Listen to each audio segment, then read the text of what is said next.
لوگ اپنے گزشتہ زندگیوں کی خرابیوں سے توبہ ضرور کر لیتے ہیں۔ قرآن کی ایک آیت میں نے پڑھی، اللہ فرماتا ہے وَأَمَّا مَنْ خَافَ مَقَامَ رَبِّهِ وَنَهَى النَّفْسَ عَنِ الْهَوَىٰ،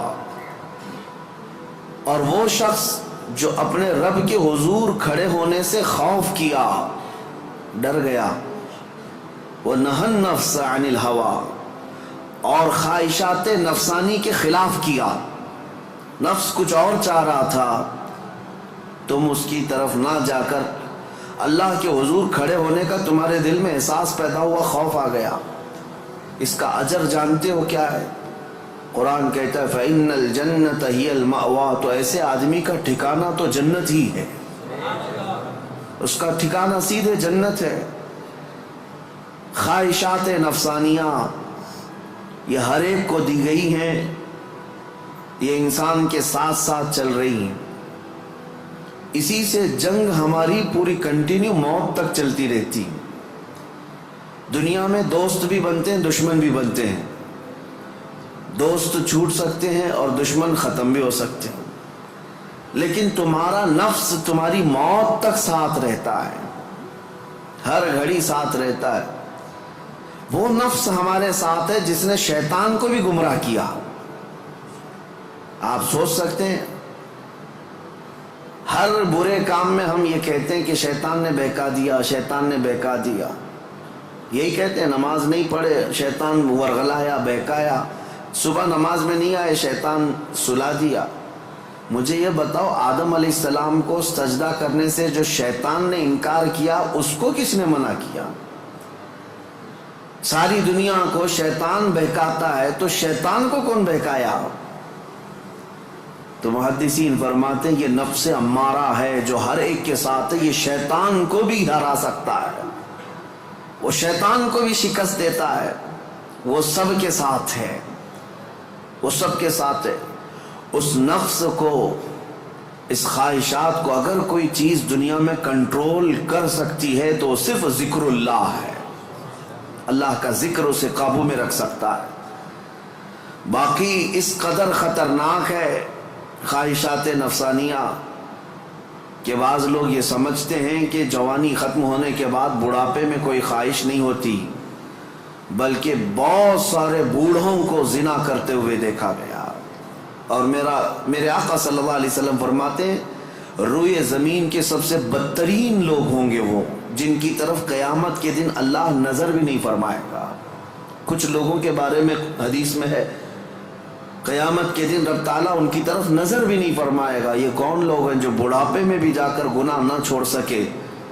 اور وہ کون سے بوڑھے ہیں جو بڑھاپے میں بھی نہیں چھوٹ سکے ان سے گناہ؟ یہ وہی لوگ ہیں جو خواہشات نفسانی کے غلام تھے۔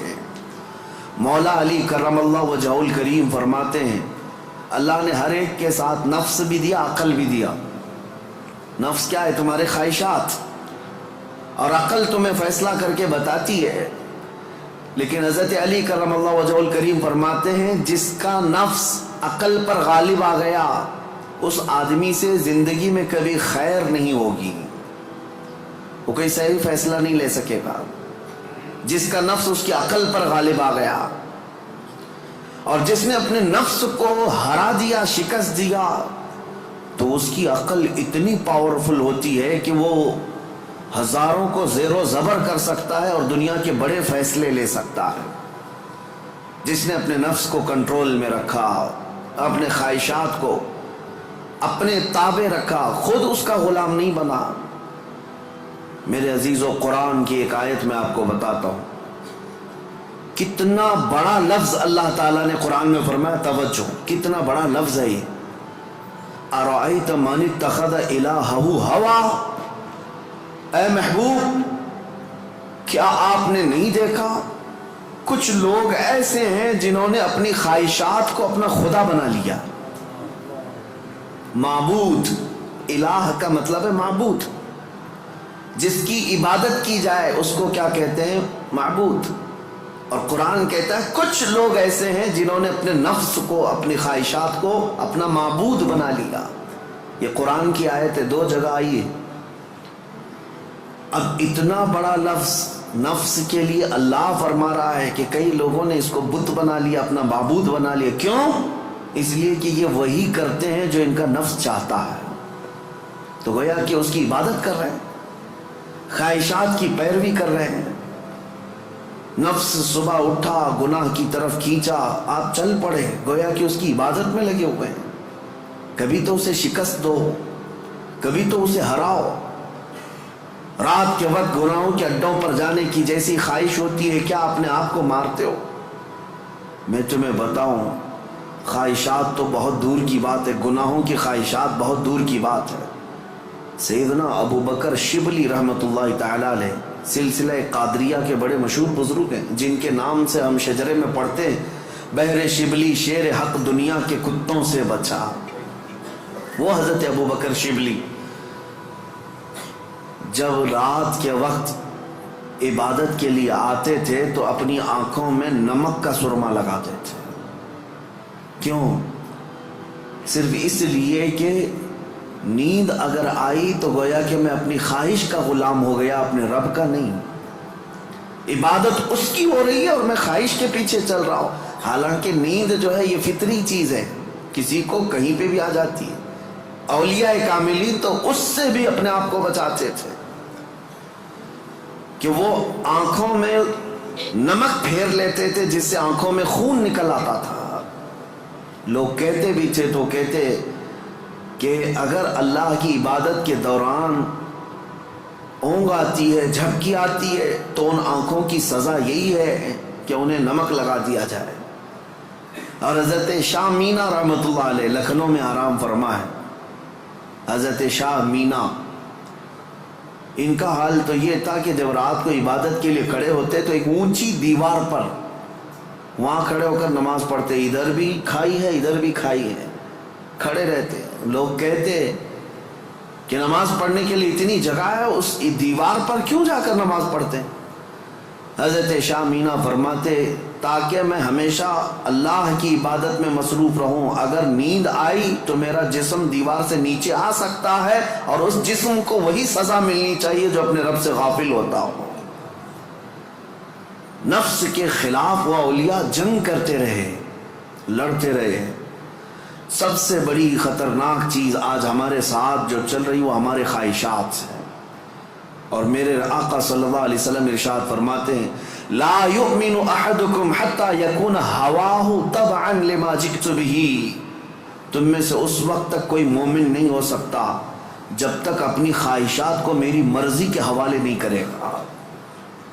تم ویسا جب تک نہیں کرو گے جیسا رسول اللہ چاہیں تب تک تم مومن نہیں ہو. تم وہ کرتے ہو جیسا تم چاہتے ہو، تمہاری مرضی، تمہاری خوشی، تمہیں جو اچھا لگا وہ کرنے لگے. یہ مومن کامل کی علامت نہیں. مومن کامل وہ ہے جو اپنی زندگی میں وہ کرے جو رسول پسند کرے، ان کی مرضی کے مطابق. میرے عزیزو، خواہشات یہ لامتناہی سلسلہ ہے، نہ ختم ہونے والا سلسلہ ہے. کسی بھی خواہش کا کوئی اینڈ نہیں ہے. کر کے دیکھ لو، تمہیں اگر دولت کی خواہش پریشان کرتی ہے تو کماؤ کماؤ کماؤ. کہاں تک جاؤ گے؟ کبھی بھی پیٹ نہیں بھر سکتا. نبی پاک صلی اللہ علیہ وسلم ارشاد فرماتے ہیں قبر کی مٹی ہی اس کا پیٹ بھر سکتی ہے. کسی بھی خواہش کا اینڈ نہیں ہے دنیا میں. جو خواہشات ہیں، مال کی خواہش، میں یہ نہیں کہہ رہا کہ کسی کو مال کمانا ہی نہیں چاہیے. ارے میاں، زندگی گزارنے کے لیے ہر ایک کو کمانا ہے، ہر ایک کو کمانا ہے. لیکن میں جس چیز کی مذمت کر رہا ہوں، غلام بن کر کے پیچھے بھاگنا. جیسے فارسی میں کہا گیا ہے خوردن برائے زندگی است نہ کہ زندگی برائے خوردن. کھانا جو ہے تمہاری زندگی کے لیے ہے، پوری زندگی کھانے کے لیے نہیں ہے. فرق دونوں میں سمجھ رہے آپ؟ مال تمہاری زندگی گزارنے کے لیے ضروری ہے لیکن پوری زندگی مال کے لیے نہیں ہے. لیکن خواہشات کبھی ختم نہیں ہوتی. شہوت کی خواہشات، نفس جیسے جنسی عمل کے ذریعے سے اپنے جسم کو سکون پہنچانے کی کوشش کرتا ہے. وہ خواہشات بھی کبھی ختم نہیں ہوتی، کبھی ختم نہیں ہوتی۔ اگر اس نے اپنے اس گھوڑے کو، نفس کے گھوڑے کو آزاد چھوڑ دیا تو کہیں پر بھی اس کی خواہشات جا کر رکتی نہیں۔ نہ وہ ایک عورت پر صبر کر سکتا ہے، نہ 10 عورتوں پر، نہ 100 عورتوں پر۔ اگر اس نے اپنے خواہشات کے اس گھوڑے کی لگام نہیں پکڑی تو کہیں اینڈ نہیں ہے اس کا، کہیں اینڈ نہیں ہے۔ مرنے کے وقت بھی یہ خواہشات اسے گناہ کی طرف لے جا سکتی ہیں۔ یہ شرمگاہ کی خواہشات اور زبان کی جو خواہشات ہیں، چٹکارا جس کو کہتے ہیں، لذت، اس کا بھی کوئی اینڈ نہیں۔ میں نے ایک ایسے صاحب کو بھی دیکھا، ان کے بیٹے میرے ساتھی تھے، وہ تو مذاق میں کہتے تھے کہ ان کے باپ آئی سی یو میں تھے، جس دن ان کا انتقال ہونا تھا اس دن بھی وہ بریانی منگوا رہے تھے آئی سی یو میں۔ تو یہ تو ایک نارمل سی بات تھی، ہنس کر کے وہ کہہ رہے تھے، لیکن وجہ یہ تھی کہ وہ ایڈکٹ تھے بریانی کے، کھانے کے، گوشت کے۔ تو ایک لمٹ ہوتی ہے کسی آدمی کی، لیکن اگر اس نے خواہشات کو آزاد چھوڑا تو وہ کہیں پر بھی جا کر نہیں رک سکتا، نہ آئی سی یو، نہ آپریشن، نہ کوئی چیز، اسے کوئی چیز نہیں روک سکتی سوائے موت کے۔ موت آنے تک وہ اپنی خواہشات میں ڈوبا رہے گا، ڈوبا رہے گا۔ خواہشات ایک سمندر ہے، وہ ختم نہیں ہوتا کبھی۔ اسی لیے میرے عزیزوں، جتنا کم ہو سکے سمیٹ لو اپنے آپ کو۔ دنیا تمہیں ہاتھ پاؤں مارنے سے کتنی مل سکتی ہے مجھے بتاؤ۔ تم زیادہ سے زیادہ کس قدر اپنے آپ کو دنیا میں خوش رکھ سکتے ہو ان خواہشات کو پورا کر کے؟ کبھی نہیں۔ گناہوں میں یہ تمہیں ایسا برباد کر کے رکھیں گی خواہشات کہ تمہارے جسم مفلوج ہو جائیں گے۔ ایک دن موت کا وقت آئے گا، سارے درد تمہارے نکل رہے ہوں گے، دنیا سے جا رہے ہوں گے، لیکن ہزاروں داغ چھوڑ کر جا رہے ہوں گے زمین پر، اور اسی زمین میں دفن ہونا ہے۔ اس لیے اللہ نے قرآن میں فرمایا اپنے رسول سے، اے محبوب کیا آپ نے نہیں دیکھا کچھ لوگ وہ ہیں جو اپنے خواہشات کو اپنا معبود بنا لیا ہے، اپنا خدا بنا لیا ہے، اس کی پیروی کرتے ہیں۔ اب کرنا کیا چاہیے؟ ان خواہشات کا قتل جتنا ہو سکے اس کے خلاف جانا ہوگا۔ ظاہر سی بات ہے، یہ رات کے وقت ذکر کی طبیعت کس کی چاہتی ہے؟ وہ لوگ جن پر اللہ فضل فرمائے، ورنہ اکثر کا جسم آرام چاہتا ہے، دنیا کی طرف جسم کھینچتا ہے، لیکن تم نے اس کو ٹھکرایا اور اللہ کے ذکر کو اپنایا۔ یہ آپ نے اپنے خواہشات کے خلاف کیا ہے۔ اس کے اجر میں کیا ہے؟ سیدھے قرآن کہتا ہے جنت اس کا ٹھکانہ ہے، جنت اس کا ٹھکانہ ہے۔ حضور پاک صلی اللہ تعالیٰ علیہ وسلم فرماتے، جانتے ہو اپنے صحابہ سے اللہ کو سب سے زیادہ پسندیدہ چیزیں کیا ہیں؟ اللہ سب سے زیادہ کیا چیز پسند کرتا ہے بندوں میں؟ اس میں حدیث پاک میں ہے، ننگوں کو کپڑا پہنانا، بھوکوں کو کھانا کھلانا، یہ اللہ کو بہت پسند ہے۔ لیکن ایک اور چیز ہے، رب تعالیٰ فرماتا ہے جب دنیا سو رہی ہو اور تم کھڑے ہو جاؤ اللہ کی بارگاہ میں، یہ اس کو اتنا پسند ہے رب تبارک و تعالیٰ کو، سارے عمل میں، ساری اداؤں میں اسے پسند ہے۔ کیوں؟ خالص بندہ رب کے لیے کھڑا ہوا ہے، ساری خواہشات کو چھوڑ کر کے، خواہشات کو چھوڑ کر۔ اب آؤ، جن لوگوں نے خواہشات کی پیروی کی ان کی ایک چھوٹی چند مثالیں میں آپ کے سامنے رکھتا ہوں۔ ایسی ہلاکت کہ سب کچھ ختم ہو جاتا ہے۔ میرے عزیزو، سلطان الاولیاء سیدنا غوث اعظم جیلانی بغدادی رضی اللہ تعالیٰ عنہ ارشاد فرماتے ہیں، جس شخص کو اپنی خواہشات پر قابو نہیں، اس کا نفس اسے کفر تک لے جا سکتا ہے، اس کا نفس اسے شرک تک لے جا سکتا ہے اور اسے کافر بنا کر دنیا سے لے جائے گا۔ ایسے حالات بھی ہم نے دیکھے، خواہشات نے انسان کو کافر بھی بنا دیا، کبھی مال کی خواہش، کبھی عورت کی خواہش، کبھی کسی اور چیز کی خواہش۔ اللہ اکبر، وہ صحابہ کیسے تھے جنہوں نے اپنی ساری خواہشات کو میرے مصطفیٰ کی مرضی پر قربان کر دیا تھا۔ ہر چیز کو قربان کیا تھا، ہر چیز کو قربان کیا۔ آؤ میں تمہیں وہ بات بتا دوں جو سیدنا ابراہیم علیہ الصلوۃ والتسلیم کے متعلق قرآن میں آیا۔ وَإِذْ قَالَ إِبْرَاهِيمُ رَبِّ أَرِنِي كَيْفَ تُحْيِي الْمَوْتَىٰ قَالَ أَوَلَمْ تُؤْمِنْ قَالَ بَلَىٰ وَلَٰكِنْ لِيَطْمَئِنَّ قَلْبِي قَالَ فَخُذْ أَرْبَعَةً مِّنَ الطَّيْرِ فَاصْرُهُنَّ إِلَيْكَ ثُمَّ اجْعَلْ عَلَىٰ كُلِّ جَبَلٍ مِّنْهُنَّ جُزْءًا ثُمَّ ادْعُهُنَّ يَأْتِينَكَ سَعْيًا۔ قرآن کہتا ہے ابراہیم علیہ السلام نے ایک بار اللہ کی بارگاہ میں ذکر کیا کہ مولا تو مرے ہوئے لوگوں کو دوبارہ کیسے زندہ کرتا ہے؟ اللہ نے پوچھا کیا ابراہیم تمہیں اس بات پر یقین نہیں ہے؟ عرض کیا مولا یقین ہے لیکن آنکھوں سے دیکھنا چاہتا ہوں، تو مردے زندہ کیسے کرتا ہے؟ رب تعالیٰ نے فرمایا 4 پرندے لے لو، ان کو ذبح کرو، ان کا گوشت پورا کیما بنا کر مکس کر لو، اور 4 پہاڑوں پر تھوڑا تھوڑا سب کا گوشت رکھ کر کے آؤ، اور پھر ان پرندوں کے نام لے کر پکارو، وہ اڑتے ہوئے آئیں گے۔ حضرت ابراہیم علیہ السلام نے 4 پرندے لیے، ایک کوا، ایک مرغا، ایک کبوتر اور ایک مور۔ ان 4 پرندوں کا ذکر ہے، کوا، کبوتر، مرغا، مور۔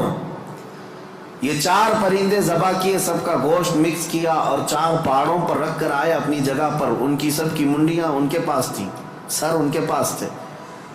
پکارا ان پرندوں کا نام لے کر، ہوا میں وہ کیما اڑتا گیا، اپنے اپنے جسم سے ملتا گیا اور آ کر اپنے اپنے سر سے جڑ کر پورا پرندہ بنا۔ قرآن پاک میں یہ ہے واقعہ۔ سبع سنابل شریف میں میر عبد الواحد بلگرامی رحمۃ اللہ علیہ اس واقعے کو لکھ کر کے اب ارشاد فرماتے ہیں، کیا کبھی تم نے یہ سوچا کہ ابراہیم علیہ السلام نے وہ 4 پرندے کیوں لیے؟ کون سے؟ کوا، کبوتر، مرغا، مور۔ یہی 4 پرندے کیوں لیے؟ انہی کو ذبح کیوں کیا؟ اور رب تعالیٰ کی قدرت کا مشاہدہ کرنا تھا۔ مری ہوئی چیز کو زندہ دیکھنا، آنکھوں سے مشاہدہ کرنا، یہ معمولی چیز تو نہیں ہے۔ اللہ کی قدرت کو دیکھنا ہے اپنی آنکھوں سے۔ یہ دیکھنے کے لیے کیا کیا ابراہیم علیہ السلام نے؟ 4 چیزوں کو ذبح کیا، اور وہ 4 خاص پرندے ہیں۔ تو حضرت عبد الواحد بلگرامی فرماتے ہیں، چاروں پرندوں کی 4 خصوصیت ہے، چاروں پرندوں کی 4 خصوصیت۔ کوا، اس کی خصوصیت لالچ ہے۔ کوا لالچی بہت ہے، اس کا پیٹ کبھی بھرتا نہیں، کبھی پیٹ نہیں بھرتا، اس کے اندر لالچ زیادہ ہے۔ اور مرغا، مرغے کے اندر شہوت زیادہ ہے، مادہ کے لیے، اپنی عورتوں کے لیے شہوت بہت زیادہ ہے مرغے کے اندر۔ اور تیسرا کبوتر، کبوتر کے اندر دوستی کرنے کی عادت بہت ہے۔ سارے پرندوں میں جلدی دوستی یہی کرتا ہے، جلدی مانوس ہوتا ہے، فرینڈ بنانا، یہ کبوتر کی عادت۔ چوتھا مور، مور کو اپنی خوبصورتی دکھانے کی خواہش بہت زیادہ ہے، نمائش، دکھاوے کی عادت اس کو بہت زیادہ ہے۔ جب 4 لوگ کھڑے ہوں گے اپنے پر کھول کر کے ناچتا رہے گا، اس کی خوبصورتی دیکھو۔ اب حضرت میر عبد الواحد فرماتے ہیں 4 پرندوں کی خصوصیتیں پتہ ہے؟ کوے کی لالچ، مرغے کی شہوت، کبوتر کی دوستی اور مور کی نمائش۔ فرماتے ہیں حقیقت میں ابراہیم علیہ السلام نے جانوروں کو ذبح نہیں کیا، ان کے اندر موجود بری عادتوں کو ذبح کیا۔ ابراہیم علیہ السلام نے کوے کو نہیں لالچ کو ذبح کیا، مرغے کو نہیں شہوت کو ذبح کیا، کبوتر کو نہیں بلکہ ایرے غیرے کی دوستی کو ذبح کیا، مور کو نہیں دکھاوے کو ذبح کیا۔ اور جب بندہ یہ 4 بری عادتوں کو ذبح کرتا ہے، مولا اس کو اپنی قدرت کے مشاہدے کراتا ہے۔ رب تبارک و تعالیٰ کی قدرت کے وہ مناظر دیکھ سکتا ہے، مردوں کو زندہ کیسے کیا جاتا ہے یہ دکھایا جائے گا۔ اس آیت میں ایک بہت بڑی عبرت کی بات ہے کہ اللہ کے نبی کو یہ حکم دیا گیا۔ اس طرح میرے عزیزو، اگر ہمارے اندر موجود یہ خواہشات، یہ سب کا تعلق خواہشات سے، لالچ، شہوت، دوستی اور ریاکاری، سب کا تعلق نفس سے ہے، یہ سب کا تعلق نفس سے ہے۔ لالچ کو ختم کر لو، شہوت کو ختم کر لو، کنٹرول میں رکھو. اور دوستی کے لیے بہت سارے لوگوں کو برا لگ رہا ہوگا، کیا دوست نہیں بنانا چاہیے؟ یقیناً دوست بناؤ. میں آپ کا دوست ہوں، آپ میرے دوست ہیں. یہ دوستی کس بنیاد پر ہماری بنی ہے؟ صرف اور صرف اللہ اس کے رسول کی بنیاد پر.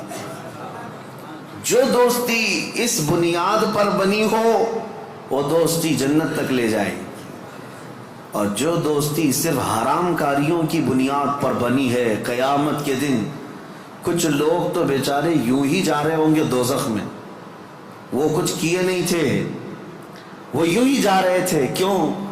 قرآن کہتا ہے وہ چلا رہے ہوں گے، یا ویلتا لیتنی لم اتخذ فلانا خلیلا، اے کاش میں فلاں کو دوست نہیں بنایا ہوتا تو اچھا ہوتا، اس نے گناہ کیا، پکڑ میری بھی ہو رہی ہے، پولیس چھاپا مارتی ہے، اور جو گناہوں میں ملوث ہے یا غیر قانونی کاموں میں ملوث ہے اس کو تو دھر دبوچتی تو ہے ہی ہے، لیکن پھر کنیکشن دیکھتی ہے کس کے ساتھ، یہ کس کے کانٹیکٹ میں تھا، پھر ٹریک کیا جاتا ہے، کہاں ٹریک کر کے اٹھاتے رہتے ہیں. ابھی ہمارے علاقے میں 6 مہینے پہلے کچھ وائلیشن ہوا تھا جس میں پکڑتے 150 تک کو لے کے گئے، صرف اس لیے کہ مین آروپی جو کام کیا تھا اس کو انہوں نے موبائل میں ادھر ادھر فارورڈ کیا تھا، یا صرف دیکھ کر کے اپنے پاس محفوظ کیا تھا. گناہ میں برابر کے شریک دنیا میں سمجھے جا رہے ہیں. تو دوستی میرے عزیزوں یہ خواہشات پر اگر ہے تو یہ جہنم میں لے جانے والی ہے. اور ریاکاری یہ بھی بہت خطرناک چیز ہے.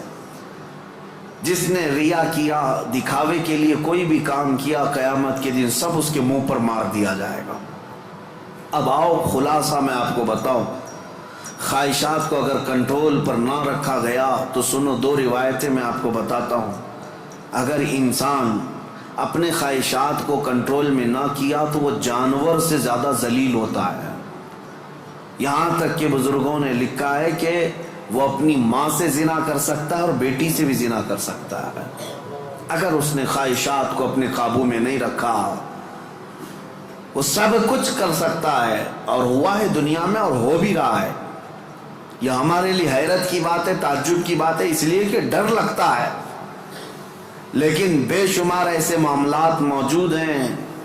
میاں یہ تو ہم معاذ اللہ نعوذ باللہ پڑھ رہے ہیں، اس بری خبر کو سن کر تمہیں حیرت ہوگی. کچھ ایسے لوگ ہیں جو کورٹ میں آئے ہیں بھائی بہن شادی کرنے کے لیے، اجازت مانگنے کے لیے، سگے بھائی اور بہن.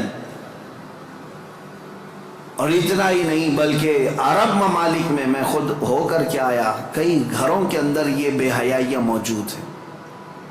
بہنوں کو محفوظ رکھنے کے لیے بھائیوں سے دور کیا جا رہا ہے. کیوں؟ خواہشات پر کنٹرول نہیں، انہیں ڈر ہے اپنے سگے بھائی سے. اسی کے ماں سے پیدا ہوا بھائی، اس سے خاتون ڈرتی ہے. یہ ان علاقوں میں نے دیکھا ہے، ان علاقوں میں اگر میری بات غلط ہو تو مجھے بتانا. عرب ممالک کی بات میں کر رہا ہوں. کئی گھروں میں خواتین اپنے سگے بھائیوں سے ڈر کر کے رہتی ہیں کہ وہ اکیلا پائیں تو ہماری عزت کے ساتھ کچھ بھی کر سکتا ہے. اللہ کی پناہ. یہ کب ہوتا ہے؟ جب خواہشات کے گھوڑے کو آزاد کر دیا جائے. یہ کبھی قابو میں نہیں آئے گا، یہ کبھی قابو میں نہیں آئے گا. اس کو قابو میں کرنے کے لیے دنیا کی طاقتیں کوئی انجیکشن اور ٹیبلٹ نہیں، اس کو صرف اور صرف اللہ کا ذکر کنٹرول میں لا سکتا ہے، قابو میں لا سکتا ہے. جب تم اللہ کے ذکر میں شامل ہو جاؤ یا خود سے کرو، نفس اپنے خواہشات سے باہر نکلتا ہے اور تمہارے دل کے اندر ایک قرار اور سکون آتا ہے. تم توبہ بار بار کرتے رہو گے اور اس سب سے نکلنے کی بار بار خواہش کرتے رہو گے. اور اس کو چھوڑ دو، دیکھو کتنے خواہشات جنم لیتے ہیں، کتنے خواہشات جنم لیتے ہیں. اسی لیے نبی پاک صلی اللہ تعالیٰ علیہ وسلم نے ارشاد فرمایا، خواہشات انسان کو کہاں لے جاتی ہیں. شاید ایک 7-8 سال پہلے کی بات ہے. مہاراشٹر کا ایک علاقہ ہے، ایک شہر ہے، بڑا مشہور شہر ہے. اب چونکہ مجھے کچھ بھی بولنا مشکل ہے، ساری چیزیں وائرل ہوتی، کوئی بھی اس جگہ کے لوگ اس کو غلط انداز میں نہ محسوس کریں۔ پہلے میں ہر چیز آپ کے سامنے ظاہر کرتا بولتا تھا۔ ایک شہر ہے، میں نے باضابطہ وہاں کی رپورٹ دیکھی تھی، آج بھی میرے ذہن میں وہ گونجتی ہے۔ 4 عورتیں، مسلمان عورتیں تھیں، قبرستان میں رات کے وقت جایا کرتی تھی۔ یہ بات تو لوگوں کو معلوم ہونے لگی، بعد میں کچھ لوگوں نے ان کا پیچھا کیا کہ آخر یہ کیوں جا رہی ہیں، تو ایک دن کچھ لوگوں نے جا کر کے دیکھا تو قبر کو کھود کر کے اس کے اندر اترتی ہیں اور پورے کپڑے اتارتی ہیں، ننگی ہو کر اپنا پخانہ ایک دوسرے کا کھاتی۔ نعوذ باللہ من ذالک۔ یہ کتنا گھناؤنا عمل ہے، بولنے میں 1000 بار شرم آئے۔ کیوں؟ یہ پکڑا گیا اور پوچھا گیا آخر کوئی جانور بھی تو نہیں کرتا ایسا؟ تو پکڑ کر کے تفتیش کرنے کے بعد پتا چلا کہ ان کی خواہش تھی کہ وہ سفلی عمل پر قبضہ حاصل کر لے، سفلی عمل پر، جادو پر کنٹرول حاصل کرنے کے لیے وہ چاہتی ہیں کہ یہ عمل کیا جائے۔ ان کو کسی بابا نے بتایا جتنا یہ گندا عمل کرو گے اتنا تم پاورفل جادوگر بن سکتے ہو۔ یہ خواہشات ہیں، یہ خواہشات ہیں۔ تم صرف اور صرف لوگوں میں اپنا تھوڑا سا رتبہ بڑھانے کے لیے سحر، سفلی اور جادو کے طریقے کو اپنانے کی کوشش کرتے رہے، اور وہ حاصل کرنے کے لیے کتنا گرے۔ اور ممبئی شہر کا ایک محلہ ہے، یہاں پر بھی یہ خبر میرے پاس جو آئی اس کے افراد آج بھی موجود ہیں۔ یہ خواہشات ہیں۔ ایک بابا کو سفلی عمل کے اندر مہارت حاصل کرنے کے لیے روزانہ بستر پر خنزیر کو ساتھ سلانا پڑتا ہے۔ یہ اس سے بڑا عذاب کیا ہے جو دنیا میں تو خود جھیل رہا ہے۔ لیکن میں اس کا دوسرا رخ یہ بتاتا ہوں کہ اگر خواہشات پر کنٹرول نہیں تو انسان جانور سے زیادہ ذلیل ہوتا ہے، بہت گرتا ہے۔ ایسے بھیانک کام اس سے صادر ہوتے ہیں جو ہمارے وہم و گمان میں بھی نہیں آتے، سوچ میں بھی نہیں آتے۔ یہ نفس کا گھوڑا بہت تیز دوڑتا ہے۔ اس کو عقل پر غالب آنے نہ دینا کبھی، ان خواہشات کو اپنے دل پر یا اپنی عقل پر غالب آنے ہرگز نہ دینا، ورنہ اتنے بھیانک کام یہ کروا جاتا ہے۔ اللہ اکبر، اللہ اکبر۔ مدینہ طیبہ کے متعلق امام غزالی رحمۃ اللہ علیہ نے لکھا ہے کہ ایک شخص ایسا تھا جو لوگوں کے دفن ہونے کے بعد قبر کھود کر کے ان کے کفن چراتا تھا اور پھر اس کو بازار میں بیچتا تھا۔ لیکن ایک بار اس نے ایک خاتون کے قبر کو کھودا اور کفن چرایا، اس کی نیت خراب ہوئی، مردے کے ساتھ اس نے بدکاری کیا۔ نعوذ باللہ من ذالک۔ میں یہ باتیں کیوں کہہ رہا ہوں؟ یہ گناہ ضرور ہیں، بولنے میں مجھے بھی جھجک تو آ رہی ہے۔ دیکھیں جھریاں آ رہی ہیں جسم کے اندر، رونگٹے کھڑے ہو رہے ہیں، لیکن صرف اس لیے بتا رہا ہوں کہ ہم ایک مردے کو دیکھ کر کے سسک جاتے ہیں، سہم جاتے ہیں کہ کسی کی موت پر انسان کا جسم بے قابو رہتا ہے، غمگین رہتا ہے۔ لیکن اگر ان حالات میں بھی موت کے بعد یا قبرستان میں جانے کے بعد بھی کوئی انسان ایسا کر سکتا ہو کہ قبر کو کھود کر کے اس کو ننگا کر دے مردے کو اور پھر اس کے ساتھ بدکاری کرے، یہ کون سی چیز وہاں تک لائی اس کو؟ یہ خواہشات، یہ وہ نفس امارہ، نفسانی خواہشات۔ اسی لیے مولا علی کرم اللہ وجہہ الکریم نے فرمایا جس کی خواہشات، جس کا نفس اس کے عقل پر غالب آ گیا، زندگی بھر اس سے کوئی خیر ثابت صادر نہیں ہوگا، کوئی اچھا کام اس سے نہیں نکل پائے گا۔ اپنی عقل پر ان خواہشات کو غالب آنے ہرگز مت دینا۔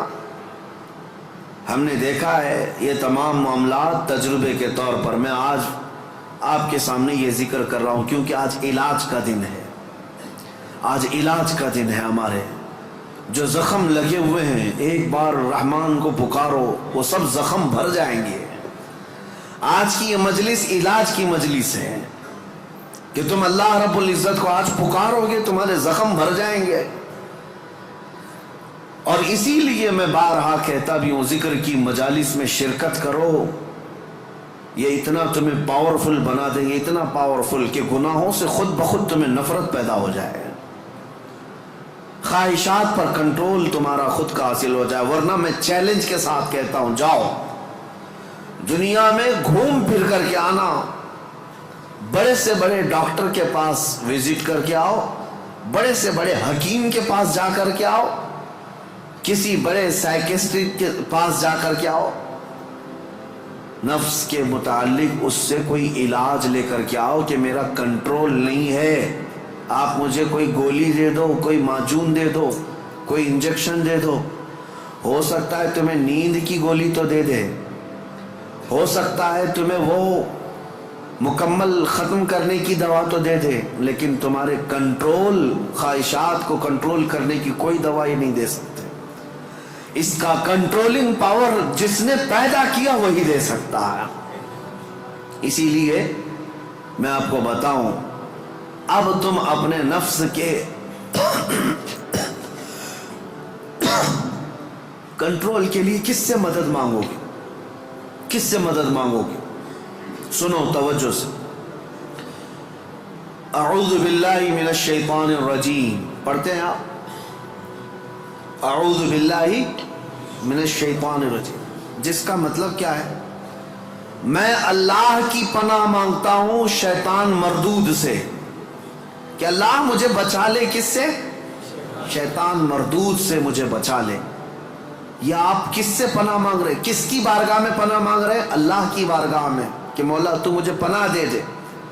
اس کے متعلق حکیم احمد یار خان نعیمی رحمۃ اللہ علیہ فرماتے ہیں, اس کی مثال یوں سمجھو, جیسے کسی کے ہاں آپ ملنے کے لیے گئے, اس نے گھر کے باہر کتا پال رکھا ہو حفاظت کے لیے یا کسی کام کے لیے, دشمنوں کے لیے یا کسی بھی غرض کے لیے کتا پال رکھا ہو, اور آپ گئے گھر کے باہر کھڑے, کتا بھونکنا شروع کر دیا, دروازے میں جا ہی نہیں پا رہے. آپ اس کتے کو کنٹرول کیسے کرو گے؟ آپ اپنے دوست کے گھر اندر جا رہے ہیں لیکن کتا باہر ہے, کتا جیسی قریب جاتے ہو بھونکتا ہے. اب آپ دروازے کے اندر جانا چاہتے ہیں تو اس کتے پر کنٹرول کیسے پاؤ گے؟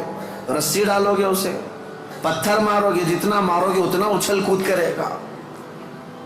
اس کا سیدھا سا طریقہ یہ ہے, جس کا کتا ہے اسے بلاؤ. حکیم احمد یار خان نعیمی رحمۃ اللہ علیہ فرماتے اسی کو پکارو, بھائی ذرا باہر تو آ جاؤ.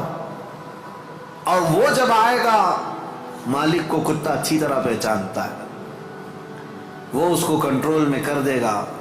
اس کو تھوڑا سا اپنی آواز میں ہٹا دے, سائڈ میں, کتا ہٹ جائے گا, دروازہ کھلا ہے, آ جاؤ. دوست اپنے دوست سے ملاقات کر لے گا, لیکن اس بیچ والے کتے کے کنٹرولنگ کے لیے کتے کے مالک کو ہی پکارنا ہوگا. اسی لیے حکیم احمد یار خان نعیمی رحمۃ اللہ علیہ فرماتے ہیں, نفس ایک کتا ہے جو تمہیں تمہارے رب کے دروازے پر جانے سے پہلے بھونکتا ہے, دروازے میں کھڑا ہو جاتا ہے, نہیں جانا مسجد, نہیں جانا اس ذکر پر, نہیں جانا ان محافل میں.